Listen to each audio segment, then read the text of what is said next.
when Peggy met Charlie. Around 1977-78, all my teenage problems were solved when my oldest sister Peggy met her future husband, Charlie, Charles Vaughan.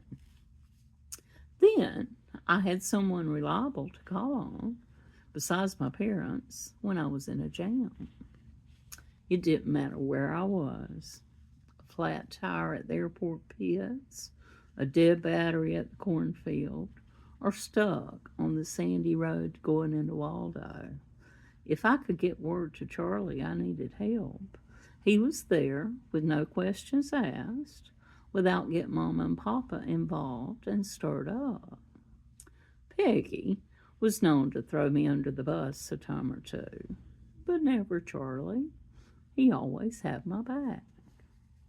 The most memorable of his rescues was the first.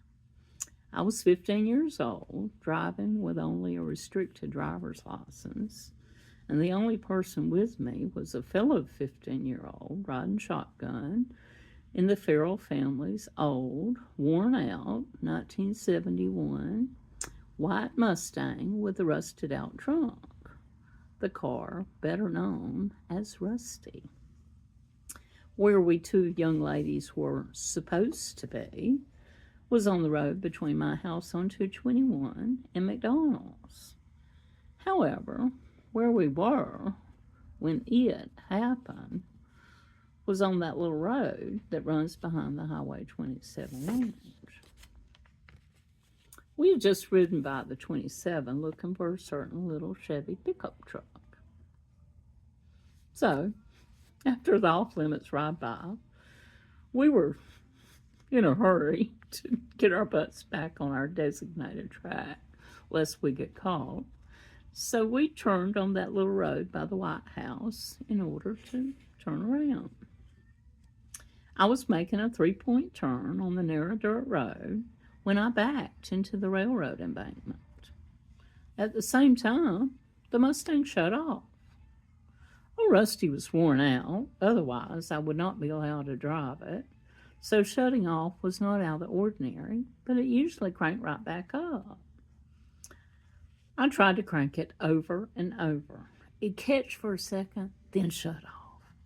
And here we sat crossways, blocking the dirt road. I walked up to the White House on the corner out of the dark and asked to use the phone. That's what we did back then, and I know because I did it a lot. Peggy was on her duty at her job at Bill's, so I called her, hoping for some help. You just never know where Peggy was going to stand on an issue. But that evening she was perky and patient with little sis and exclaimed, "Oh, I'll send Charles right away." She always called him Charles, but introduced us to him as Charlie, so I never called him anything but. They'd only been dating a short while, and I hadn't really yet got to know him. Charlie arrived 10 minutes later, and I'll stop and mention here, he was a carpenter, not a mechanic, but he was a good problem solver. He looked under the hood and tried to start the car again. Old Rusty continued to catch for a second, then shut off. He laid on the ground and squiggled himself under it in the dirt. "Try again," he said from underneath. I did, with the same results. It was very frustrating. Charlie came out of the car dirty, but smiling. Then he walked to the back of the car and squatted down. He found the tailpipe was packed full of dirt and rocks from the railroad embankment where I had backed into it. Laying under the car, he'd been able to see a little hole in the muffler, blow out exhaust briefly, then stop when the car shut off. He figured this as a clue that the tailpipe was blocked. He cleaned it out, and Rusty cranked right up and stayed running. I raced the engine and smelled the sweet smell of burning oil. The Mustang went through all 5 members of my family at one time or another, and I was the last. By that time, it burned more oil than gas. It's funny. In later years, sometimes the white Mustang and its many idiosyncrasies would come up in family conversations. One holiday, we were talking about how the back seat always mysteriously smelled of exhaust. And old Charlie piped up, "It's because of that hole in the muffler." He went on to rant about Rusty's habit of flooding out, the overly patched ball tires, and the distributor cap issue.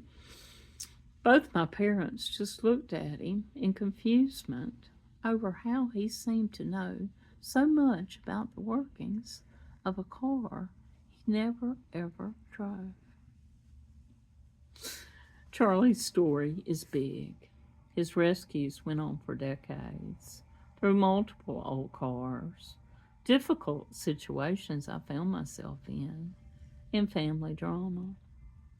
He played his part well in life, working hard for many years, helping many other people just as he did me, being there for Peggy up until the very end, and fathering and raising our Hogan, and leaving him with those same values of kindness and reliability. My brother-in-law, Charles Vaughan, 1948 to 2024. Charlie.